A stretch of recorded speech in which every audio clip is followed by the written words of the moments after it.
আচ্ছা বলো তো, কেউ যদি কখনো আমাদের সঙ্গে একটু ভালো ব্যবহার করে তখন আমরা ঝট করে কী বুঝে নিই?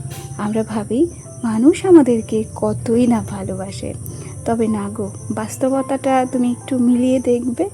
মানুষকে খুশি করা সহজ, তবে তার জন্য নিজেকে অনেকটা ক্ষয় করতে হবে। তোমার পুড়ে যাওয়াটা, তোমার ক্ষয় হয়ে যাওয়াটা কারোর চোখে পড়বে না। যেটা চোখে পড়বে সেটা হচ্ছে তুমি তাদের প্রয়োজন মতো কতটা তাদেরকে দিতে পারছো, কতটা তাদের পেছনে তোমার অর্থ হোক কিংবা তোমার শ্রম হোক সেটা ব্যয় করতে পারছো। তবে তাদেরকে খুশি রাখতে তুমি যে নিজে কতটা জ্বলে পুড়ে ছারখার হয়ে যাচ্ছ সেই খোঁজটা কেউ নেবে না। এটাই হচ্ছে জীবনের চরম বাস্তবতা, যেগুলো আমরা উপলব্ধি করতে পারি না। তবে হ্যাঁ, একটা সময় গিয়ে যখন দেওয়ালে আমাদের পিঠ ঠেকে যায়, ঠিক তখনই আমরা এই সত্যগুলো উপলব্ধি করতে পারি। আর তখন আমাদের হাতে করার মতো আর কোনো কিছুই থাকে না। যাই হোক, অনেক গল্প, অনেক কথা হবে তোমাদের সঙ্গে। তার আগে চলো নিজের পরিচয়টা দিয়ে নিই। নমস্কার, কেমন আছো সবাই? আশা করছি সবাই ভালো আছো, আর আমরাও না বেশ ভালো আছি।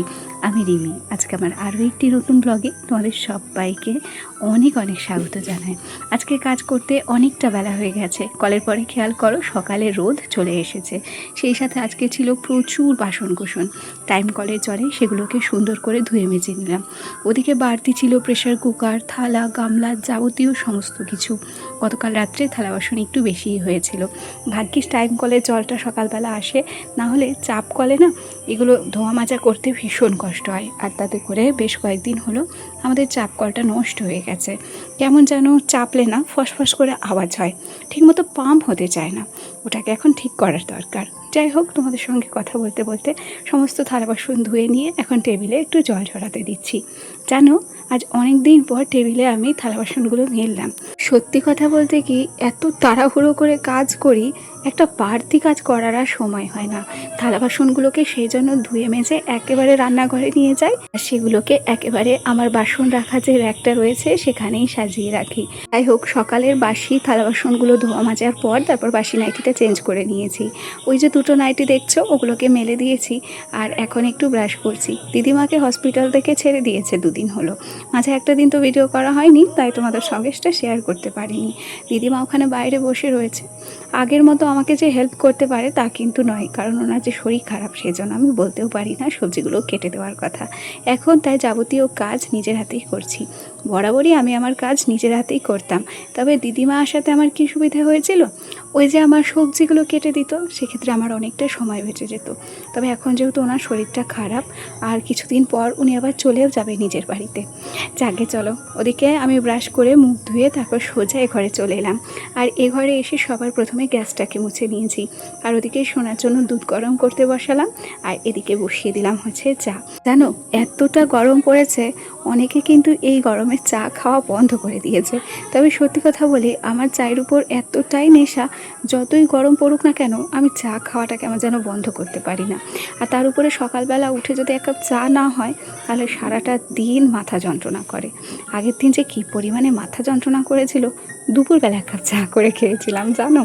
আর এদিকে খেয়াল করো, আমার যে চা খাওয়ার গুঁড়ো দুধটা সেটাও আজকে শেষ হয়ে গেল। অনেক দিন হয়ে গেল এই দুধটা এনেছিলাম সেই নাজিরপুর থেকে। বেশ কিছুদিন চললো, যেহেতু বড় প্যাকেট নিয়ে এসেছিলাম। ছোট প্যাকেট হলে অনেক দিন আগে শেষ হয়ে যেত। ভাবছি আমার বর আবার যখন আসবে একসঙ্গে গিয়ে আরও একটা বড় গুঁড়ো দুধের প্যাকেট কিনে নিয়ে আসবো। আর এই দুধটা দিয়ে চা খেলে না অতটাও পরিমাণে গ্যাস হয় না। যাই হোক, চা করে এখন বাইরে চলে এসেছি। সকালবেলা বাড়ির পাশের একটা দিদি এসেছে ফুল তুলতে। দিদির গোপাল ঠাকুর আছে, সেই গোপাল ঠাকুরের জন্য প্রত্যেকদিন ফুল তুলতে আসে। কেন, আমাদের বাড়িতে নেই নেই করে প্রায় 4-5 রকমের ফুল হয়। ওদিকে 2-3 রকমের জবা ফুল হয়, সাদা ফুল, নয়নতারা, প্রত্যেকটি ফুলে আমাদের বাড়িতে আছে। আচ্ছা চলো, তোমাদের সঙ্গে গল্প করতে করতে ওদিকে চা কিন্তু আমার খাওয়া হয়ে গেছে। তারপর ছুটে আবার চলে এসেছি রান্নাঘরে, আর এ ঘরে এসে চালটাকে মেপে নিয়েছি। আর ভাতের জলটা তো আগেই বসিয়ে দিয়েছিলাম। আর ওদিকে অফ ক্যামেরায় আমি কিন্তু চালটাকে খুব ভালোভাবে ধুয়ে নিয়ে এসেছি। আর চাল ধোয়া যে জলটা সেটা কিন্তু নষ্ট করিনি, ওটা কিন্তু গাছের গোড়ায় দিয়ে দিয়েছি জানো। জানো, জীবনে আমাদের কত কিছু শেখার থাকে। আমরা যে সব দিনই পারফেক্ট হব কিংবা সব কিছুই যে আমরা জানবো তারই কিন্তু কোনো কথা নেই। এই যে দেখো না, যখন প্রথম প্রথম বিয়ে হয়েছিল তখন সংসার কি, সংসারে কিভাবে আয় উন্নতি করতে হয়, সংসারে কিভাবে সেভিংস করতে হয়, কিভাবে সংসারের ভালো মন্দ সব দিক খেয়াল রাখতে হয়, এগুলো কিছুই বুঝতাম না। ভাবতাম যে আনন্দে আনন্দেই হয়তো দিনটা কেটে যাবে। তবে একটা সময়ে সংসারে এসে যত পুরানো হতে শুরু করলাম, সংসারের অভিজ্ঞতা ততই যেন বাড়লো। সংসারে যতটা না সুখ থাকে তার দ্বিগুণ থাকে দুঃখ। আর এখানে নিজের পছন্দ অপছন্দের মূল্যটাও কেউ ঠিকমতো দিতে চায় না। সবাইকে মানিয়ে গুছিয়ে নিয়ে চলতে হয়। কে আমার কোন জিনিসটা পছন্দ করলো, কে কোন জিনিসটা পছন্দ করলো না, প্রথম প্রথম সেদিকে আমাদেরকে কিন্তু খেয়াল দিতে হয়। তবে ওই যে শুরুতে বলেছিলাম যে যখন আমাদের দেওয়ালে পিঠ থেকে যায়, যখন আমরা বুঝতে পারি যে মানুষ শুধুমাত্র তাদের প্রয়োজনেই আমাদেরকে ব্যবহার করে, তাছাড়া আমাদের মূল্য খুব একটা তারা দিতে চায় না, ঠিক তখনই একটু হলেও নিজেকে পাল্টে নেওয়ার চেষ্টা করতে হয় এবং একটু হলেও নিজেকে পরিবর্তন করতে হয়। না হলে দুঃখ কষ্ট নিজেকেই ভোগ করতে হয়। এটাই হচ্ছে সংসারের নিয়ম। তুমি যতটা ত্যাগ স্বীকার করবে, মানুষ ঠিক তোমাকে ততটাই পেয়ে বসবে। আর যখন তুমি একটু কঠোর হতে শুরু করবে, তখন কিন্তু মানুষ তোমাকে ব্যবহার করার সুযোগ একটু কম পাবে। যাই হোক, গল্প করতে করতে বাইরের কাজগুলো সেরে না এখন চলে এলাম ঘরে। আর ঘরে এসেই সুন্দর করে বিছানাটাকে একটু পরিষ্কার করে নিচ্ছি। এই গরমে কী যে পরিমাণ অ্যালার্জি উঠছে গায়ে, তা কিন্তু ধারণার বাইরে। আমি বুঝে পাচ্ছি না যে কী জন্য এরকম হচ্ছে। বেশিরভাগ সমস্যাটা হচ্ছে সন্ধ্যের পর থেকে। তবে জানো তো কী করছি, এই যে বিছানা চাদরটা দেখছো, সন্ধ্যেবেলা এই বিছানা চাদরটা এমনই পাতা থাকে, তবে শোয়ার আগে নতুন একটা বিছানার চাদর আমরা পেতে শুই, আর সকালবেলা উঠে সেটাকে আমরা তুলে ফেলি। এক্ষেত্রে কি হয়, রাত্রে একটু শান্তি মতো ঘুমোতে পারি। সারাদিন এই বিছানার উপর যা ধকল যায়, বিছানার চাদর চেঞ্জ না করলে ঘুমানো সম্ভবই হয় না। খেয়াল করে দেখো, আমি সুন্দর করে বিছানাটাকে গুছিয়ে নিয়েছি। আমার ঘর খুব সিম্পল, আমি জানি। তবে জানো তো, একটা ঘর যতই সিম্পল হোক, যতই সাধারণ হোক, সেটাকে নিজের মতো করে সাজিয়ে গুছিয়ে নেওয়ার দায়িত্ব কিন্তু নিজেকেই নিতে হয়।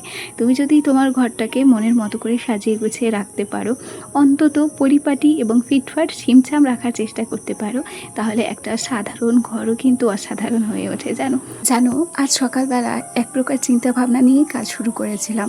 ভাবলাম দেরিতে যেহেতু কাজ শুরু করেছি, তাহলে সময়ে সব কাজ করতে পারবো তো। কারণ প্রত্যেকটা সময় টাইম আমাকে এই জন্যই মেনটেন করতে হয়।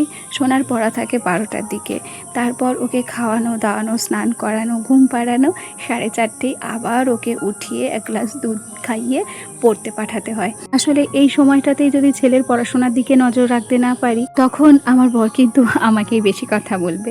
তাই ফোকাসটা ছেলের দিকেই বেশি দিয়েছি। আর দেখো, তোমাদের সঙ্গে গল্প করতে করতে আজকে বেশ কলিং দিয়ে সুন্দর করে শোকেসটা মুছে নিয়েছি। আর প্রত্যেক দিন একটু মুছে টুছে রাখলে না শোকেস আলনাগুলো, তাহলে দেখতে বেশ ভালো লাগে। না হলে কি হয়, আমার তো মাটির ঘর, প্রচুর ধুলো জমে। জানো, গৌরনীতায় দুটোকেও মুছে পরিষ্কার করে নিলাম। আচ্ছা চলো, আমার আজকের ভিডিওটি তোমাদের কেমন লেগেছে কমেন্টে জানাতে ভুলো না।